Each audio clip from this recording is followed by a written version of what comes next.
What you got here? That's my tequila. This is a Cessanado. Man, I didn't know you had a tequila. I do, and we're struggling to find some cups, so I'd offer you some. I mean, I could finish this water bottle real quick. Here, we're gonna do this because I mean, I'm never gonna say no to tequila. All right. This is awesome. Yeah, this is a great way to start the day and start an interview right here. Is a bottle of tequila. So, well, I mean, we might as well talk about it. I mean, tell me a little bit about your tequila brand here. Well, we're additive free, all natural, baby. Out of Jalisco, Mexico, the most awarded distillery in Mexico, which means the world. Boom. Yeah, we put a lot of time, a lot of heart into it. We wanted to bring something that was very, very high end to the price point that people think is good tequila, like Patron. Yeah. Don't drink it, it's garbage. And really just gonna give people a better experience. Everyone in the company's musicians, and we just wanted to make a great liquor for great company. I like it too, and I mean, I'm just looking at the bottle. Like, I'm going to take a picture of this so we can post it up to our socials as well. But I mean, I was not expecting to read, only 80 proof. So I mean, like, this is, like most tequila, I mean, it's going to be like a little more higher octane. So this seems like it's going to be a little bit of a smoother drink and a little more comfortable, right? It's super smooth, and listen, don't let that number sway you. It'll mess you up. Pretty good. I mean, at the end of the day, like, you kind of want a little bit of that buzz at the very least when it comes to that. But it'll take you where you want to go. I love it. Well, I'm looking forward to trying some of that. Big problem. That's fair. So we'll have a little bit of this as soon as we're done here. We'll business first, partying later. But welcome to Louisville, Kentucky. Happy to have you here for Louder Than Life. And it's always good to have a beautiful day for a beautiful festival here. And I do want to talk a little bit about. I mean, you're no stranger to festivals, but the energy for a festival, it's got to be a little bit different for you when you're on stage. I mean, everybody says, like, whether there's 10 people or 10,000 people, you want to put on the same show, but people are liars. The more people are, the better I do, 100% of the time. And I like festivals more so. I mean, honestly, it sounds selfish, but it's less for them.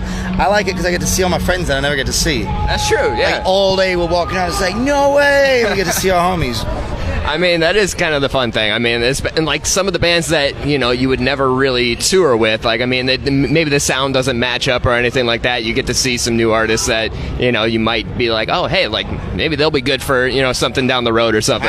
Perhaps, we'll see. I like it. Well, I'm looking forward to seeing the set. It's been a hot second for me, and of course, you guys got the new album out now, and I want to talk about the album and just kind of the direction that you guys took with things, because, it feels like with this one, maybe it feels like a little more emotional, a little more like intensity to it. So, tell me a little bit about how that came about and why you guys, kind of pushed a little more in this direction.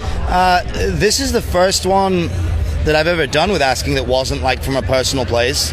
Okay. So it's like, it's not autobiographical in any sense. Sans the last song. Everything else is written from what's worked over the last 15 years, what have people resonated with, what have people enjoyed and loved, like that there's our topics. Sonically, it was the same thing. We wanted to encapsulate the last 15 years and see if we could put just all those sounds into one place, not trying to reinvent the wheel, not trying to try anything new, which is not par for the course for us. Usually it's like we're here to experiment and create and do that. But it felt like the time to just do like a, for lack of a better term, a for them record. Okay. I mean, is it harder for you to write something that is, not so personal or not like so introspective, No, I write songs for other people all the time. So it's something I'm used to. I just haven't done it with Asking before. So that was a little weird, but it was, that's my everyday anyway. Yeah. So it was something that I'm not unused to. Okay.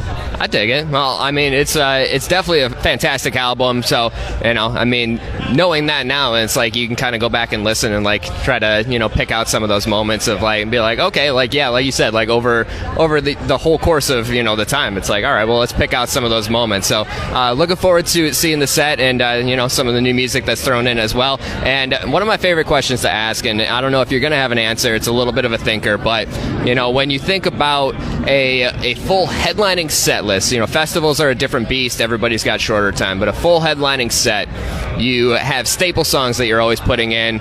You put in some new music. You put in fan favorites. As you're building that out, what's a song that you wish you could put on the set list, but it's always the first thing that gets cut? You just never get a chance to put it in. It's a long list.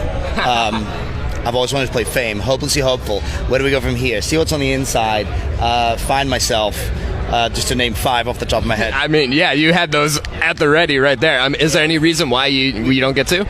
Honestly, it gets harder with every album because we have songs we have to play. Yeah. We're on 8 records now, so we're going in, and we've got a 16-song set right now that's literally just like the 2 biggest songs from each album, and the show's done.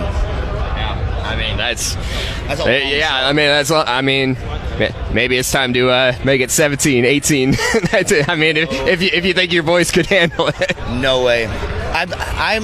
We do longer than this, but personally, I feel like an hour is a perfect length show. Yeah. I get bored at a concert after an hour of artists I love. So, we're doing 75, but I'd much rather put on just a really solid hour than anyone start to be like, okay, let's try and beat traffic. That's fair. Well, it's going to be a fantastic time today. Again, just seeing the crowd already early. It's going to get absolutely wild. So I'm looking forward to the set later. I'm looking forward to trying some of the tequila as well. What better way to start a day than I love it, Danny. I appreciate the time, man. Thank you so much. Let's have a pour here.